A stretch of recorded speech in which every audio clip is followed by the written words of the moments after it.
Right, Mr. Ahuja, if you could tell us if decentralization of waste management would be a success in India.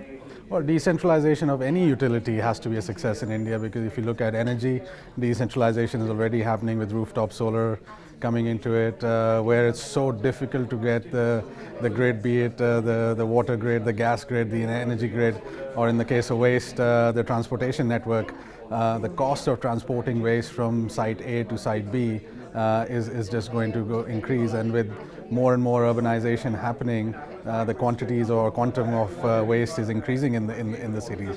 So I don't think the cities have the kinds of landfill sites needed to process all of that waste being produced. So decentralized is the only approach left, and when the system comes to a break point, I think that's the time when innovation happens. Necessity is the mother of all inventions. So I think we are living through that breakpoint period right now, where a lot of decentralized utilities will start to come up in the near future. If you could tell us a little about this event of today.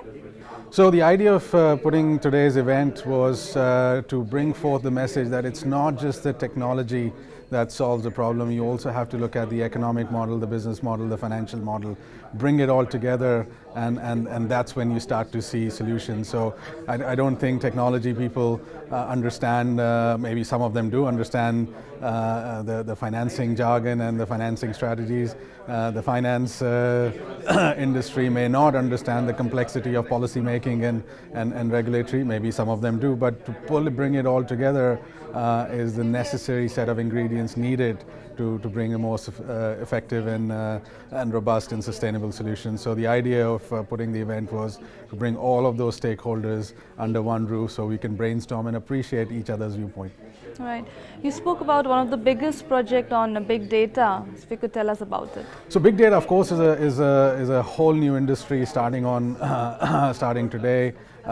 Both from data collection to data management, mining, and analytical work, but not enough is being done on the environmental problems because we don't have the data sources. So the opportunity India has via the Ganga project, the various pollution-based scenarios that are coming up in the country, is to not only create an industry around it, which is to source and collect data using sophisticated instruments, sophisticated sensors, from satellite feeds to feeds coming from drones, to aggregate that data on technology platforms, the big data platforms, and then further analyzing it. So we have three new sets of industries on the anvil. Let's use the opportunity that the political climate has raised the environmental debate, the decibels of the environmental debate to all-time high. Let's use the opportunity to create new entrepreneurs and innovations using big data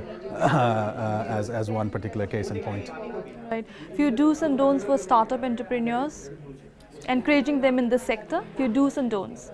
The do's is don't just be tech savvy. Look at, so rather the don'ts is don't just look at the technology, look at the solution, because you have to look at the economic and the commercial model around it. Partner with entities like ourselves and others who will package the entire framework and solution framework needed to push the solution out. So that's the don't. Don't just be stuck in your own silo. Look at other silos and integrating those silos.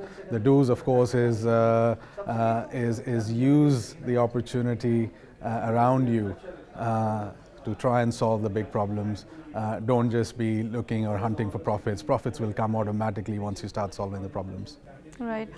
How do you think yourself and organizations such as yours would be associated with the 100 smart cities coming up? Well, to start off with, we're already developing a smart city ourselves. We're not waiting for the government machinery to kick in. We started a project 2 years ago, even before the word smart city came into India's vocabulary.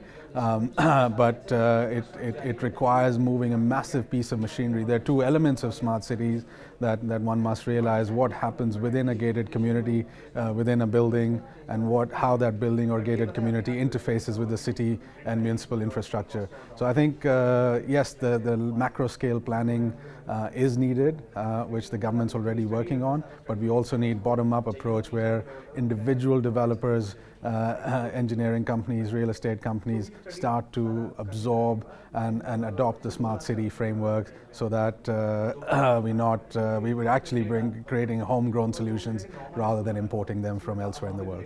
Right. According to you, what would be the solution for someone who wants to go ahead and contribute to all of these social, sustainable, and innovation? What needs to be done? I think, firstly, recognize that you as an individual have to participate. If you're not a participating citizen, if you're just pointing fingers and blaming others, then you failed even before you've begun. So how can you engage? Can you champion your local resident welfare association to put up a rooftop solar? Can you develop an innovative financial model? If you're in engineering and technology buff, then can you bring something new, innovative to the market? There are ample opportunities now to demonstrate what you have to offer, but the real urge and need has to come from within, that yes, I want to make a difference and participate in solving the big problems that India or the world is facing so far as environment is concerned. All right. What would be the 3 solutions for sustainable social innovation in India, taking into consideration the economy and the complete different set of problems we have? The 3 big solutions, I think, are around water, energy and waste. I think we have to solve this problem, otherwise it's a big time bomb ticking. So if we introduce decentralized models around these 3 utility sectors, I think India will be a very, very different place in the next 5 to 10 years.